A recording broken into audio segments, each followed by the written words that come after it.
Constantina Ajadi. And today we're going to talk about the fish size and biomass changes across mid-Pleistocene glacial interglacial transitions in the Eastern Mediterranean. So the aim of the project was to create a quantitative model that is able to predict how the marine food web would react to the changes in sea surface temperature just by using paleoclimate data. And then after that, to apply this quantitative model to nowadays species and to see how the species from the Mediterranean Sea would also react to the future changes in the sea surface temperature. And how did we do that? First, we had to estimate the biomass based on fossil otolith assemblage. And why did we choose this specific period? It's because the Pleistocene had a huge oscillation in sea surface temperature, with temperature going from 13 degrees for glacial periods to optimum of 22 degrees for interglacial periods. So now I'm going to present the material and methods and how we did this research. So first, we took the sample from the Rhodes Island in the Eastern Mediterranean. This island is really interesting because it had a recent tectonic movement that created an uplift of the middle-late Pleistocene sediments. And from these sediments, we took 3 different samples, MIS 20, MIS 19, and MIS 18. MIS, in that case, means marine isotope stages and correspond to period of warm or cold period of the paleoclimate of Earth. And in that case, for example, MIS 20 corresponds to a glacial period, MIS 19 to an interglacial period, and MIS 18 to a glacial period. You have a map that shows where is located the Rhodes Island. So it's located in the southwest of Turkey. And we took sample from the Lardos section that is located on the east side of the island. And after, each otolith was handpicked from the sediments and identified based on morphological characteristics. The ones that were too poorly preserved, we excluded them because we wanted to reduce the maximum the risk of error. For that, we photographed each of the otoliths for any future replication of the experiment, and also we measured the length and the width of each of them. Then we looked to power functions from each of the Mediterranean Sea species that we identified. And these functions will enable us to translate the otolith length into fish length, and then from fish length into fish weight. As you can see under there, I put some examples of the species that we identified with the regression coefficient specific for each species. But some of them were not complete, and sometimes we had to use functions that are using the width of the otolith. And when we couldn't find power function, sometimes we also had to use linear function. But when we couldn't find any function for this species, sometimes we also had to look for the closest relative species to find a function to do this calculation. After all that, we were finally able to calculate the biomass. So to calculate the biomass, we use this formula that is dividing the fish weight of the group that we are interested in by the time encompassed in each marine isotope stage. And finally, we got the results in gram per 1,000 of years. And for example, if we are looking for results for MIS 20, we were dividing it by 24,000 years because it's the glacial period of MIS 20 lasted this period.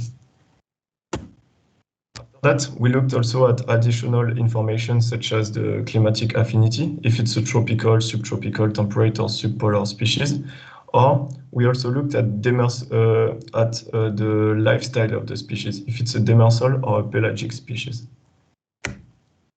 Now let's talk about the results and discussion. So we will see the results per time interval, per family, per species, and finally per lifestyle.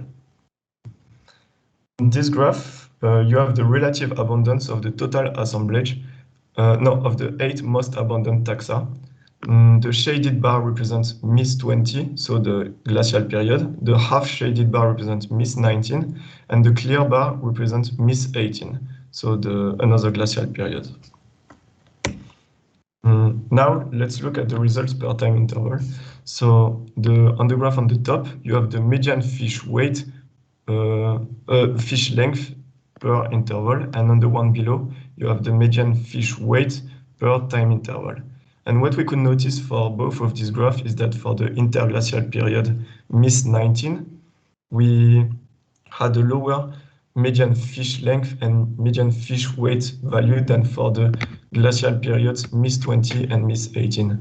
And thanks to the Kruskal-Wallis statistical test, we were able to say that this difference is statistically significant. After that, we looked at the results per family. And first, what we noticed is that only 3 families were present in the 3 intervals: Gobiidae, Gadidae, and Myctophidae. And from these 3 families, what we could observe is 2 different trends. For Gobiidae and Gadidae, we found a higher median fish weight for the interglacial period than for the glacial periods. But on the other hand, for Myctophidae, we found the opposite, with a lower median fish weight for the interglacial period than for the 2 glacial periods. But we would like to perform a statistical test to know if this difference is statistically significant. After that, we have the results per species, and this represents the 10 most abundant taxa. And we have 3 different species that had really interesting results: Lampanictus crocodilus in dark blue, Gadiculus argenteus in yellow, and Giaphus holti in purple. And these 3 species, what we could notice is that they had a higher fish weight during the interglacial period than for the 2 glacial periods also. We were then interested into the lifestyle. So this graph is plotting the median fish weight depending on the interval, but also on the lifestyle. So on the x-axis, you can see D and P. D represent demersal species and P represent pelagic species. And what we could notice from this graph is that in general, the demersal species had a higher fish weight, median fish weight than for the pelagic species. And we could also notice that for MIS-19, so the interglacial period, the median fish weight was lower than for the 2 glacial periods, MIS-20 and MIS-18. And even if it's a demersal or a pelagic species. But the amount of pelagic and demersal species was not the same in our total assemblage, with 24 pelagic species identified and 10 demersal species identified. After that, we looked at the results per climatic affinity. So in order to do that, we had first to put the species into category. If the species was coming from a tropical or a subtropical zone, we put them in warm water species. If they were coming from a temperate or a subpolar zone, we put them in cold water species. But if one species was found in more than one climatic zone, we put it into the cosmopolitan species. And what we could observe from this graph is that we can see the mean that is represented with the red dot and the median that is represented with the box plot of the fish weight. And what we could find from this graph is that for cold water and cosmopolitan species, we found higher median fish weight for MIS-19, so the interglacial period, than for the 2 other glacial periods, MIS-20 and MIS-18. After that, we were finally able to calculate the biomass. So here you have the biomass per interval, and what we could see directly is that the biomass for the interglacial period is almost 4 times higher than for the 2 other glacial periods.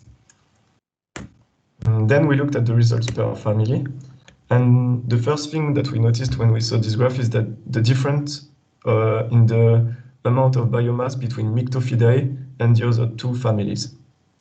Myctophidae, what we could see from this curve is that the biomass increased a lot during the interglacial periods.